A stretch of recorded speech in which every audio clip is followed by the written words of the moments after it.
Good morning. I'm Linda Mulraney, class of 1977, and it's a beautiful day. We are delighted to have you all join us for our second Hail to the Michigan Women event, brought to you by UMAC. UMAC is the acronym for our wonderful organization, the University of Michigan Alumni Council. This group of women or alumni supports the university in many ways. Just briefly, we are a diverse group of women from different backgrounds, different nationalities, and we are all different ages. We have one thing in common. We love our university. I want to give you a brief overview of UMAC. UMAC formed in 1917 to support women, since so few attended at that time. They fellowshipped, encouraged, and supported each other. Later, they built the Michigan League. They acquired a building which today operates as the Henderson House, housing for women. Our women have funded the educational wing at Camp Michigania and spearheaded an initiative to start the Continuing Education for Women Center. Our UMAC Michigan women are awesome. UMAC is an affiliate organization of the Alumni Association. We share the university's commitment to the advancement of diversity through the equitable inclusion of women in all facets of the university community. We provide scholarships and encourage women to enroll at the university. We present several awards, which you can learn more about on our website. Women anywhere can join UMAC. We have local chapters and auxiliaries in Michigan that meet once per month. Grand Rapids, Ann Arbor, Saginaw, and Detroit. Our UMAC group, which is the council, includes all members regardless of location. UMAC hosts meetings twice per year, spring and fall. We invite you to join us. Now that you know who we are, let's get into our program. We are so happy to have our speaker today to share her career background and her journey to success. Anna Baumgarten is the featured speaker today. Anna graduated from the University of Michigan's School of Literature, Science, and the Arts with high honors. Her concentration was screen arts and cultures, with a sub-concentration in screenwriting. Her minor was sales, where she studied at the Ross School of Business. With this educational background and sound preparation, Anna went on to become a filmmaker and TV development consultant. Her debut feature film, Disfluency, now available on Amazon Prime Video, Apple TV, Roku, and more, won the Austin Film Festival Jury Prize and an additional 10 jury awards at regional festivals across the country. Disfluency was developed at the inaugural Jim Cummings Short to Feature Lab. Anna has been a core development team member at Pytown Productions, Monami Entertainment, and Super Jacket Productions, where she developed unscripted content for MTV, Nickelodeon, VH1, WeTV, BET, CMT, Amazon, and HGTV. She is also the media partner at Safe Bay, a nonprofit organization that works to provide sexual assault awareness and prevention education to middle, high school, and college students. Let's hear now from Anna Baumgarten as she shares her exciting path to success from U of M to the big screen. Thank you. Hi, thank you so much for having me. It's really truly an honor to be here among such wonderful women that are all alumni from U of M. Uh, I am going to share a little bit about my journey at the university and then my career after. I'm going to show, I have a trailer for my feature film that was just released this year, Disfluency. And I also have a short music video that is relevant to Disfluency as well that I'll share with you. So I am a graduate of 2015. So I've been out of school for about 10 years now. When I was at Michigan, I knew that I wanted to go to U of M. First of all, because I am a legacy, or everyone in my family went to U of M. Both my parents and my three siblings. My three siblings, however, are engineers. So I am a yes, I am a film kid with two nuclear engineering siblings and one material science engineer. So I'm a little bit of the black sheep, but I say that very much in a loving way. Um, when I got to Michigan, I had wanted to go into screenwriting. Writing is my first love, it's my passion. And Michigan actually has one of the top screenwriting programs in the country, which, like many things at U of M, is a little unexpected, but we're so good at so many things. And our, English department is excellent as well. This is separate from that. So I went to study screenwriting, but along the way, I fell in love with production. So I was a team sports athlete my entire high school career. I played basketball, volleyball, and softball. And when I got, yes, when I got into the production side of things, I really felt drawn to it as a producer because I realized that this really was like a team sport, making movies. Everyone has a job. Everyone has to do their job to win the game. Like there's a team captain, there's people who specialize in things, and it's all about coming together and collaborating. And so I got more onto the production side. I ended up doing an honors thesis, which was a TV pilot that I directed that was written by my creative partner, Will O'Donnell, who is now in New York as a TV writer. Um, and that experience was so wonderful. But as I left U of M, I was still like nervous to call myself a director. I had a lot of imposter syndrome. And directing in TV and film is not a straightforward path, right? There's no direct ladder to get there. It's a combination of you have to be able to continue to make your own projects. So that would be like short films, right? But to make a quality, like even 5-minute short film, it could be up to $10,000. I mean, it could be up to $60,000, 100,000. People spend a lot of money on these. But when you're trying to create samples of your work, I was, using my savings to make short films, which feels a little crazy, but it's an investment in yourself. So, after I graduated, I I ended up going out to Los Angeles, and how that came about was there was a University of Michigan alumni who was a producer on a TV show, and they had written into the department and said, "Do you have any recent grads that would like to come be an assistant on this show?" And they emailed it out to the department, and I immediately responded, and I contacted one of my professors, and I was like, "Hey, I saw that this was a screenwriting student. Would you be able to write a letter on my behalf?" And he ended up calling this producer and saying, like, you have to hire Anna. She's great.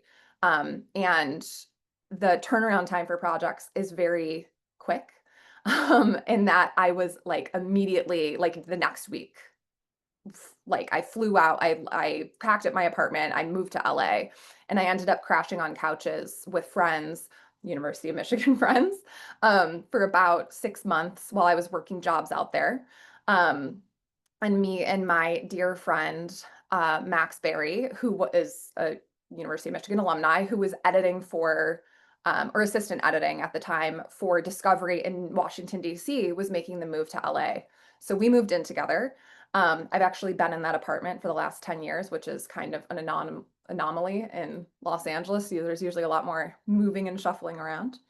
Um, but I started looking for jobs, and some jobs in this industry, it's a lot of like gig economy. So you work on a TV show or a movie until it's done, and then your job ends. I ended up started working on the development side of things. So I kind of had two parallel career paths. One was my TV development career, which was like my bread and butter 9 to 5, and the other has been my filmmaking career. So I was doing both of these, nonstop. Um, in my development career, I started working at Super Jacket Productions, which makes a lot of content for MTV. So Ridiculousness is the show that was kind of the bread and butter for that. And I was working as a development associate, coming up with new ideas to pitch. And then from that job, I ended up going and working at, I got an opportunity at a different company, Mon Ami Productions. They do a lot of love and hip hop, or I should say, Love and Hip Hop is their bread and butter show. It's a franchise. Um, so there's like Love and Hip Hop New York, Love and Hip Hop LA, like how you might be more familiar with Housewives, how there's different Housewives franchises in all these different cities. So I was also helping come up with content at Mon Ami Productions.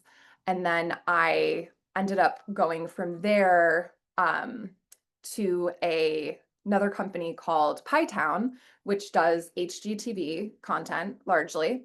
And the like their shows that they make are like Love It or List It and House Hunters.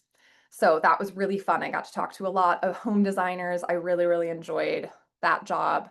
And throughout those three companies that I worked full time for, I was also doing like freelance work. So I had some of my own clients. I was an assistant on some other TV shows and things like that. Um, and what I was doing at those companies, when I say TV development, perhaps I should have started there, but I was creating pitch materials. So I was creating sales materials for TV shows. So it would be like a lookbook with um, I would mock up a design of like what the show could look like, and a tagline, and then a synopsis. And these are the characters, and this is an outline, beat by beat, act one, act two, act three of what the show is going to be. These are the producers. These are the potential, other 10 episodes that could be in the show. So that's what I was helping come up with, and then also design visually and the copy for that. And then the executives that I was working with would take these documents and use them to sell shows. So I was, working on the production company level that would then go pitch to networks who then will work with the production company to make the show, and it can go through a series of steps. So they might do something, they might order a pilot, which I feel like everyone, a pilot, the first episode of a show to just see if it works. They might order a presentation, which is what comes before a pilot. It's kind of like a budget pilot. They just want to get the feel for the show and see if it might work. Or you could go straight to series. So it's sales though. And while I was at U of M, I also was taking classes at Ross. And they have like a sub minor, I guess, called the sales track. And I was actually in the inaugural class for that. So I was taking like sales and marketing classes. That's what I was really interested in. And as a producer, it has been invaluable to have those skills. Uh, so I've explained kind of one parallel track that I was on with my TV development. I was also on this other track. So simultaneously, I set out to make a short film. And my senior year of college was challenging for two major reasons. One, I had a severe injury. I fell on my stove in my kitchen, and I burned the entire side of my arm. I can actually show it to you. It's not like grotesque, but I have this scar on my arm that is the outline of a stove because I literally fell directly on it. And I ended up having I had skin graft surgery and laser surgeries for a couple of years, but I was a little out of commission. And then the other thing that happened my senior year was I was sexually assaulted by a friend at a party. And that ended up being my first short film was a reflection on that experience. So the short film I'm not going to share like here, like I'm not going to make us all sit down and watch it because it's 10 minutes. But you can find it. If you type in Disfluency short film on just in Google, it'll come up. It's just 10 minutes. And that film was like the launching pad for my feature. So what I did with that is I started submitting it to film festivals. film festivals is a very it's a whole world in and of itself. I'm sure we're all familiar at least with like Sundance or Cannes here. But there are regional festivals all around the country. And so we ended up doing really well at a bunch of those regional festivals, and we won the jury prize at the Austin Film Festival, which was uh, so wonderful to be received there. I mean, we played 20 film festivals in the US and in Canada. And it was just a wonderful experience. Those festivals help you get, I'm happy to like, if anyone's interested in hearing like the full, I can do a whole spiel on film festivals. But they really help create an audience for your film. You know, these are the first people who are seeing this before it's released. You get to see who's connecting with it, what's working, where you might put your, you know, marketing. You're also connecting with other filmmakers. You're connecting with distributors who might want to buy your project and help you get it out there in the world. So there's a lot of opportunity with film festivals when you're making something like on your own. And so going back to my short film, we did the short film, we did the festival circuit. And I used the short film to I used it to submit to other things like grant proposals and labs. Labs in the art space, you know, Sundance has like filmmaker labs, and it's a gathering space for a couple of days, a weekend, a week, where you go and you kind of use it as a brain trust and you use it to share resources and discuss your project. It has prestige to it, which can bolster your career as well.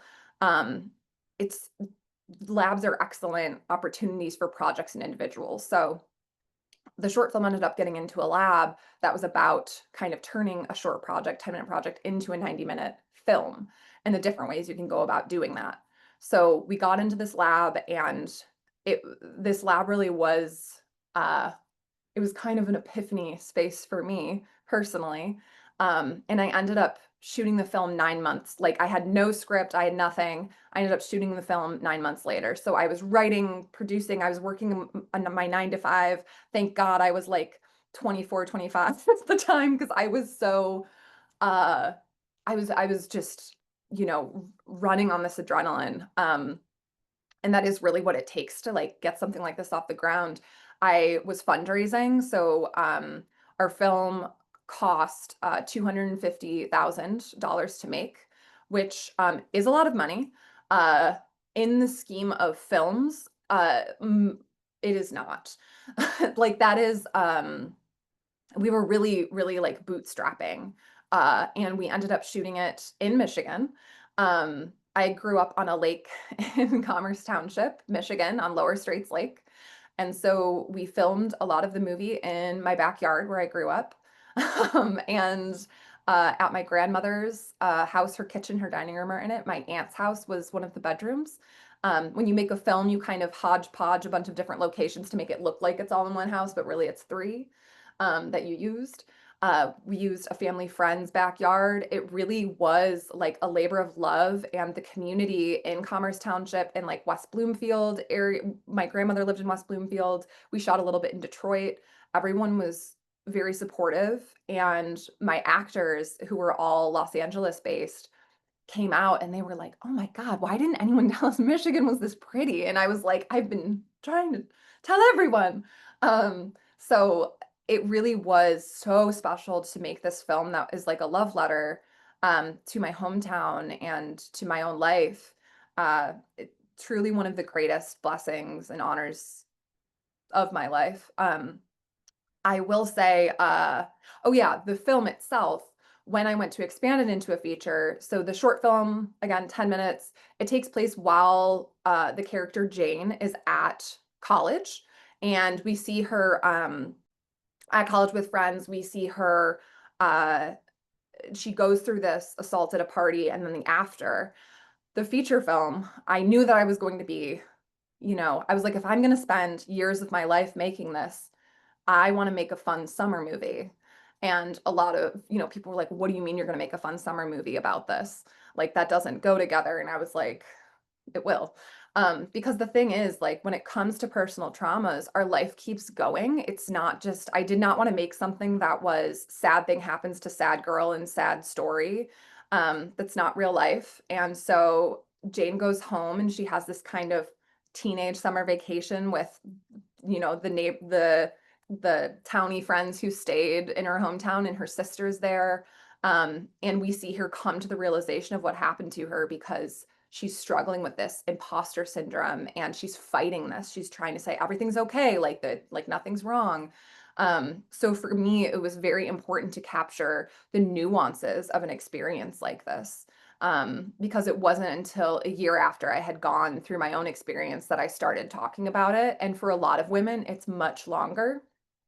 Uh, and I feel like I had not seen that on film before in a way that I felt it.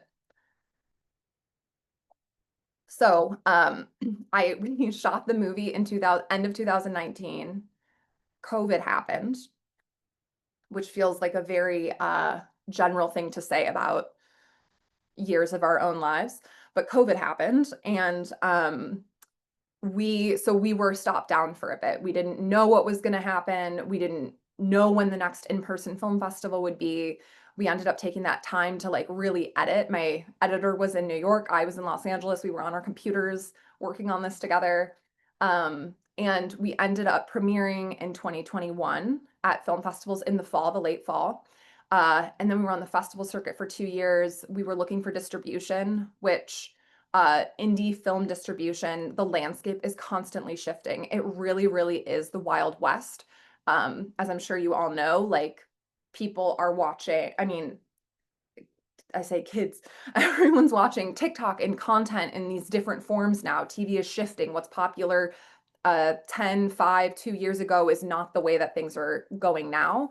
So it took us a while to figure out distribution, but we made a deal with a company called Buffalo 8, which has been great. We had a small theatrical run in January. We played at the Michigan Theater. We played at MJR Theaters, which, if you're from the Metro Detroit area, is a very, I didn't realize how Metro Detroit MJR really was, but it's there, they have something like 20 to 30 theaters just in this area. So that was really special to me because that's where I grew up going to the movies. And we are now available basically anywhere you watch movies online. So, as it was mentioned, um, Amazon, Apple, Roku, Tubi. So there are a lot of options on where to watch it. We haven't gotten to the streaming side. When I say streaming, I mean like subscription, like a Hulu or a Netflix. That's kind of the last stop for a movie because then it is like pretty widely accessible. So, that has been the journey of the movie. The one other component to this is um I did a college tour with the film. So I did, not this year, but last year. I went to about, I'm going to say between 15, I should have this number down, but between 15 and 20 universities where I would play the movie and I would speak after and talk about consent. I would, talk about consent and bystander intervention and how do we help people who've been through these experiences? What do you do when this happens to you? How do we prevent it? So I traveled around the country as a speaker, and I've been peer educated through Safe Bay, which is the nonprofit I work with. They work to provide education, consent education for middle and high school students primarily, because that group is really underserviced. The idea there is that by the time students get to the college level, it's not that it's too late, but it's, if they had this education earlier, it can it would there would be a lot more prevention around it, as opposed to kind of in college you're focusing more on what happened, like what do you do when this happens. So getting to students as early as possible is really the goal there. But yeah, that was a wonderful experience. I got to go to like U of M, University of Idaho, University of Texas, a lot of schools in Ohio. It was just like a really wonderful experience to connect with students over this. And I also feel that the film is quite gentle in its messaging in that it was very important to me that it wasn't graphic. We're not showing things unnecessarily. Um, I wanted it to feel true to the survivor experience, and I hope that we've achieved that. And this film was also made largely by U of M alumni. That's the greatest thing I feel like a lot of us come out of school with is our connections and our friends from college, and those are the people that we work with. So my producer, I actually didn't know when I dove into this, but my producer's name is Danny Mooney. I reached out to him. He was a little bit of like a legend when I was in film school because he made like 30 or 40 short films and he was like this rock star student, and he went and he immediately directed a movie with Liam Hemsworth in it and was like so cool. And I just reached out. I didn't think he would respond, and I was like, "Hi, like I know you filmed in Michigan. I just wanted to ask you a few questions."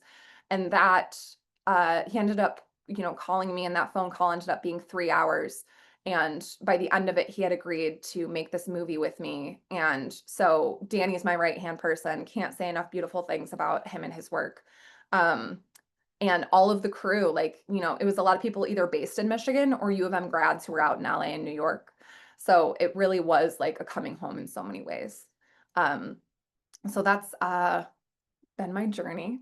It has been a really lovely journey. It's been challenging and wonderful, and I have mentored a lot of U of M film students along the way, which has been, tremendously rewarding. So I'm very, glad again to be here with you, and I'm excited to answer some of your questions. Thank you.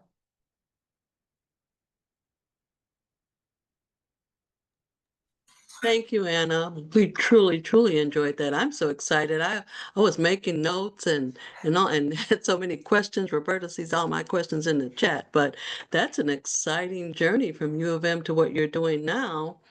And my daughter's on here somewhere on this call. She's a U of M grad, and she was carrying around a Awesome. camera for a long time. And we both had communications background, so I'm glad she was able to hear your journey and that was shared. Thank you, thank you. That was exciting. Roberta, if there are questions, I don't know if you want to present those Sure. questions to Anna. Sure. Anna, are you able to show a clip or would you? Oh, yes, I would love to. Let me hit that. I have it up. Um, Let me play that here. Share. Let me know, is the audio coming through? Not yet. It is? Okay, great. I'm gonna play it. Please stop me if it's lagging or the audio isn't working for anyone. So I was kind of surprised to hear that you were back in town. Yeah, I didn't graduate. Jane, the brain fly? Yeah. What happened?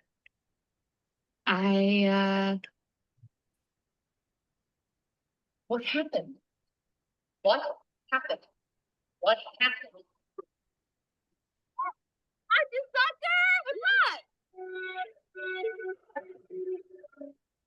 Can't believe you let this happen. I'm going to finish. Why? Get your stuff. Honey. You lucked into being a teenager for the next few months.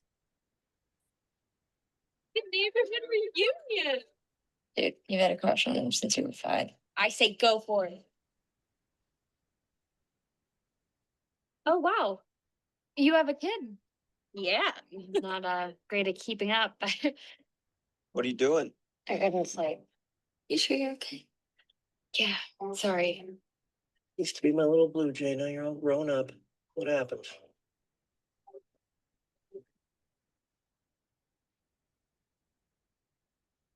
You fall asleep without checking the locks. What if I'm being dramatic? And I don't let you see me with my armor off. I mean, it seems like it was more than that. I don't want to talk about it. You don't have to. You know? To you, mom and dad, and everyone else that I tell or who finds out I am this thing, Jane and Will DeRosso and Jane the Brain and Blue Jay and Janie and Jay. You're all of that. You're not this.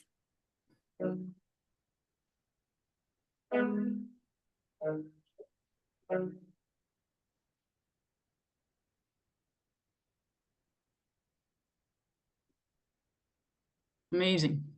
Thank you. That is great. Just the tease from the trailer. I mean, I want to see this. This is great. I've I'm seen glad it. you It's feel a that way. great movie. Everybody should see it.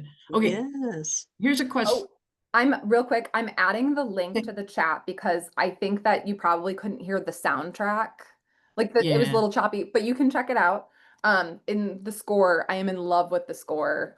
It's really beautiful. So I encourage you to give it another listen. Thanks. Thank you. I fell in love with all the actors. Um, what's next? Great question.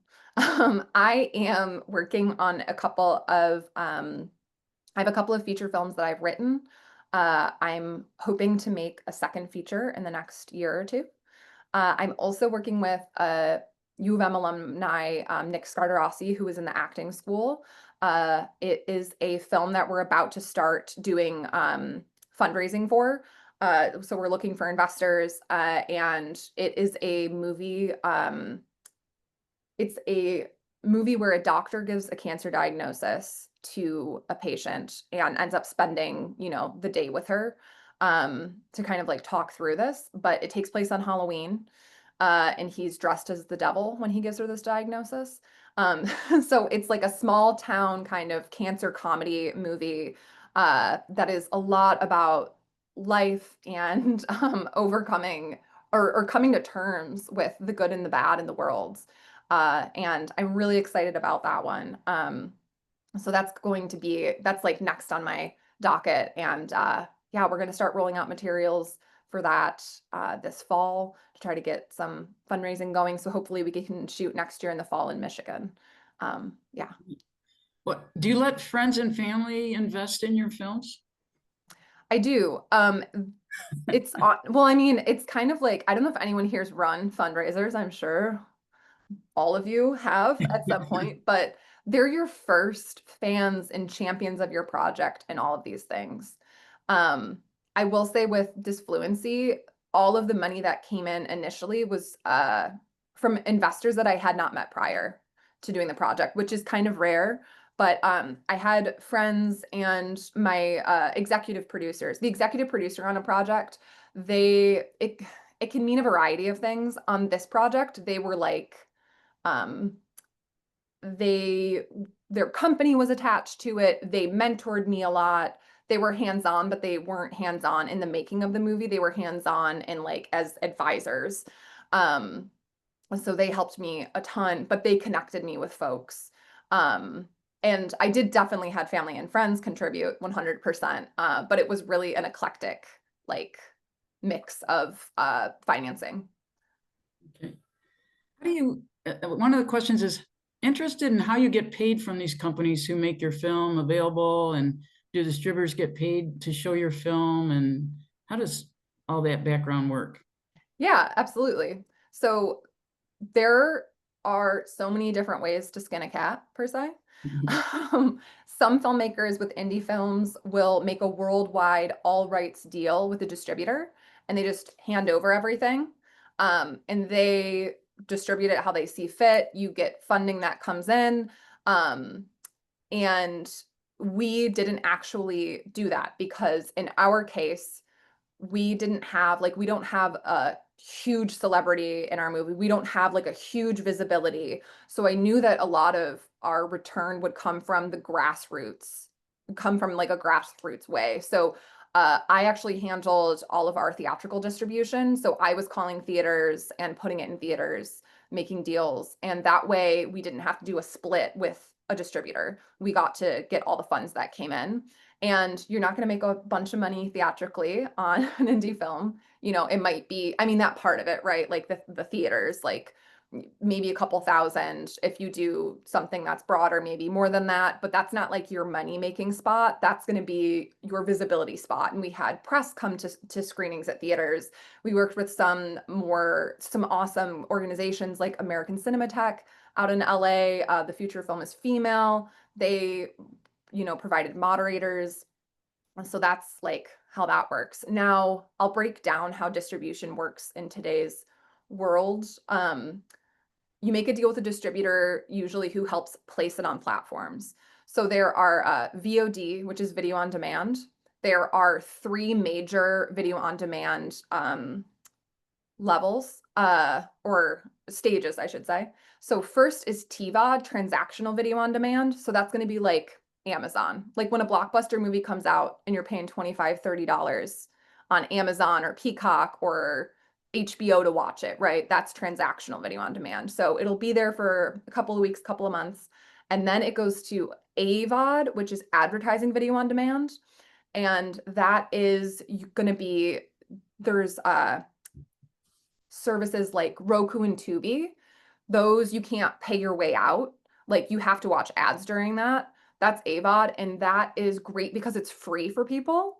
So, you know, they're paying by watching ads. So that's great for discovery. So so indie film actually gets a lot of their audience from AVOD because you'll have, you know, I mean, in the case of our movie, teenagers or young people at home clicking around looking for a movie. Maybe it gets, you know, comes up on their feed and they're like, oh, you know, I love lakes. I'm going to watch this. I know that actor, whatever it might be. And they click on it. AVOD is that second stage.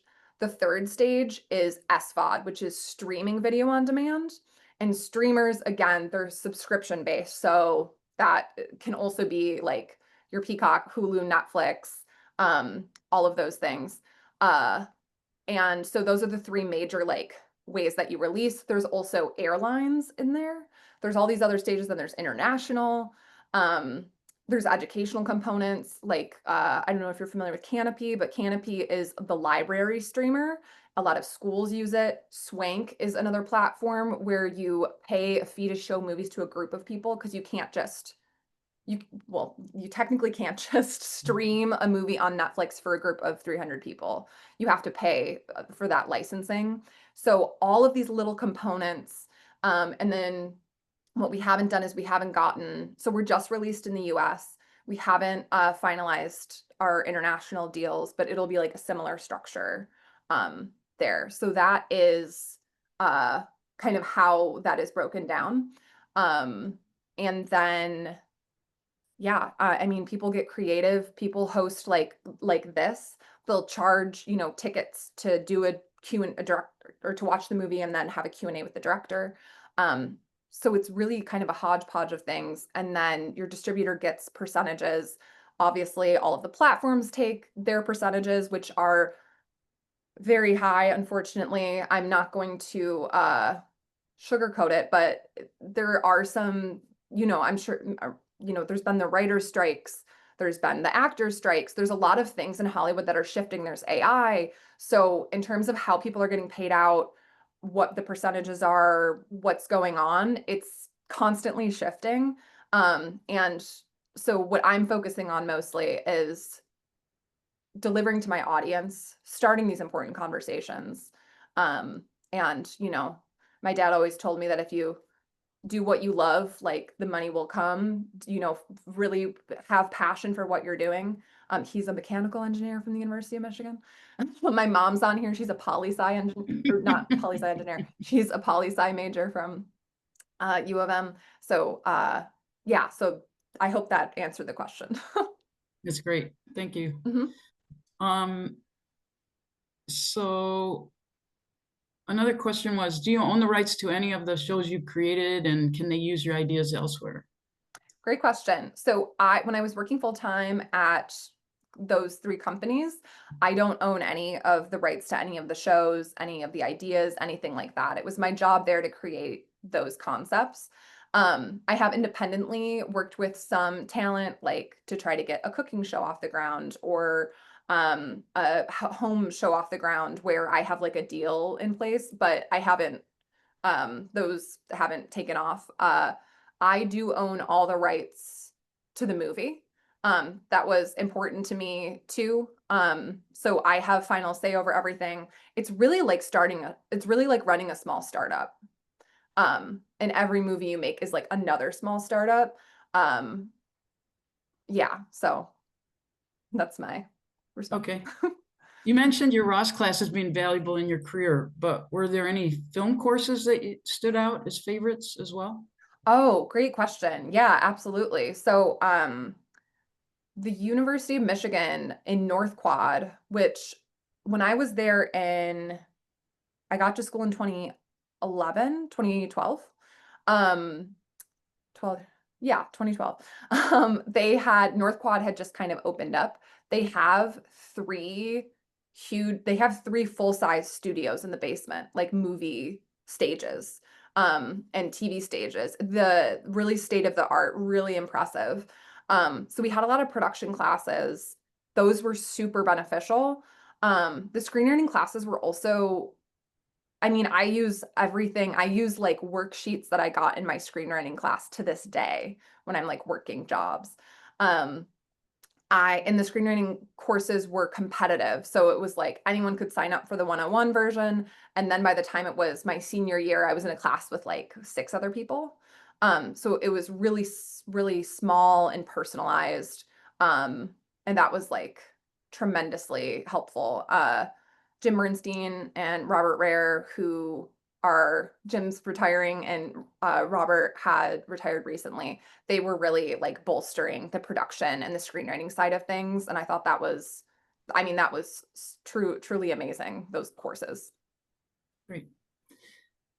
It's so wonderful that you are producing films in Michigan. This writer says, I've recently seen that state support for filmmaking has decreased. Have you ever benefited from government funding, and how can it be important? Yeah, so a lot of films, and when I say indie films, I'm talking about like, I was explaining this to somebody. I've submitted Disfluency for some like industry awards, and the definition of indie film is under $30 million. So indie films are, there's real money there. Michigan is one of the few states that has 0 film incentives right now. Now, back in 2015, Michigan had the best film incentives in the country. And what that did was it like we built studios. Like there were empty studios or studios that are now being used just for like car commercials, which is also great.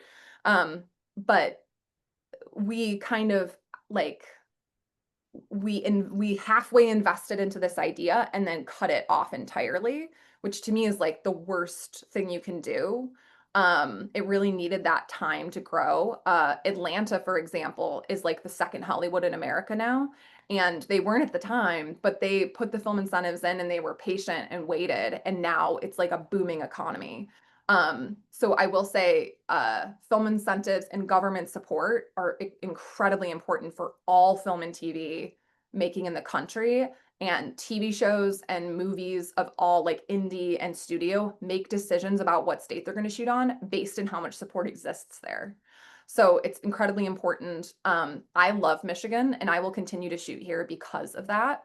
I will continue to work with the boards and groups that are fighting for film incentives because I would love for more people to be shooting here.